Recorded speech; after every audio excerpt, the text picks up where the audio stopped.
score so many points, I wouldn't be happy to dunk it. Scariest player The dream shape. is Hakeem Olajuwon. I've never seen so many cold-blooded shots in my life. Don't make Olajuwon mad. I feel like he was able to score any way, anytime he wanted. Scariest player I'm glad I don't have to face is Sean Kemp. Oh, God, Kemp. Definitely. A monster. Look at that. Big facts. Ben Wallace, probably Ben Wallace. Bad swatted away. Absolutely beat that thing He up. was so dominant on the defensive end, unbelievably aggressive. There's some Piston D, folks. Scariest player that I'm glad is out the league is most definitely Shaquille O'Neal. Shaq. Uh-oh. Let me run for cover.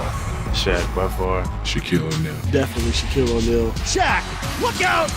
He rocked the whole chin. 7 foot, 300+ pounds, muscle. He's an absolute monster. Dominance is out of this world. Freak taking a sledgehammer. You know, he was too strong. He was too big for everyone. He would dunk on you every play. Shaq, oh, what a power move by the big guy. You draw that charge, you'll be in the hospital for a month. Woo! Yeah. Shaq was scary. I had Yes, to he go. was. I had to go. Fellas, what about you? Scariest to me, I always tell the story, Terry Cummins. And I'll tell you why. It wasn't because he was going to give me buckets. It's because I was trying to dunk, show off, and all this. And he pulled me out the air one time with one arm and said, "Okay, rookie, that's enough. Don't do it again." I'm like, "I'll do that. I don't care." And then my veteran put me aside and said, "Don't go in again. You might not be playing for a couple more weeks." So I'll never forget that. What about you, Zeke? I would have to say mine was probably Alvin Robertson. Okay. And I hear all the young guys talking about Shaq, right? And I remember Alvin was a teammate of mine. Yeah. And in Detroit. And so we're playing Orlando, and Shaq hauls off and he hits Alvin Robertson, and he hit him, and Alvin did like this. I remember that. And look back, he was like, And I said, and I grabbed Shaq and I go, "Oh, you hit the wrong guy." Yeah, don't hit that guy. You hit the wrong guy.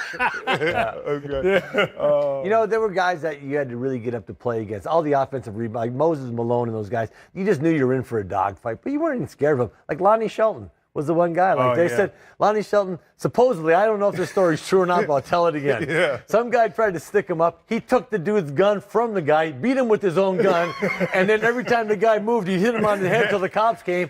The cops came, and the robber ran to the cops like, "You got to save me from this guy." I went like, I do not want to have nothing to do with Lonnie Shelton. Oh, I love it. Locker room stories from the greats. We're spinning the wheel. Let's see where we stop. Boom, check it out. That's the circus music in the background. The wheel is still going. It can stop. Come on, stop. There we go.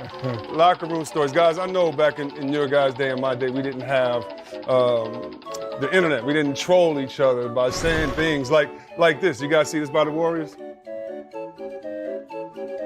Now, what they're doing is this an actual troll, Jeremy? Or are they just vibing? Oh, it's the Fergie national Oh, that's anthem. right. Yeah. That they were such a fan of. So they remixed Fergie then and go back and watch the live from the NBA All-Star game. But how about this? Boston singing "If I Can Make It Anywhere." I can New make it York, there. New It's up York. to I you. like it. New York, New York. Guys, if hurt you 'em. guys would have had this type of trolling, I mean, would it led to locker room violence in the league back in the day?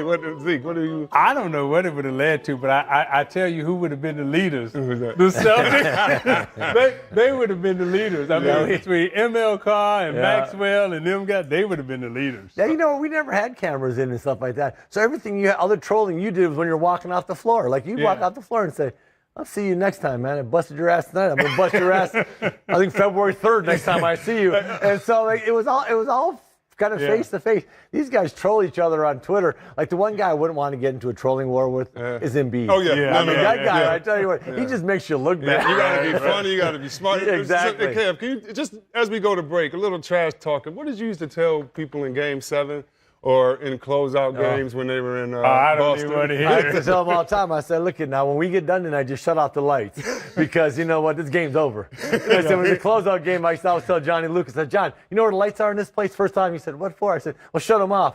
I said, "Because we're getting ready to shut the lights off on this place." So you tell them before the game. I got one of those, right? Closeout game. I'm going up. It's about maybe 5 seconds to go in the game. I go up to shoot. McHale goes, "All right, that is your last shot of the season. I hope you make it. Oh, that's what's up, and we're glad you made it with us. Check out LeBron. Check it out. Tonight is the 15th anniversary of his NBA debut. That boy's still good.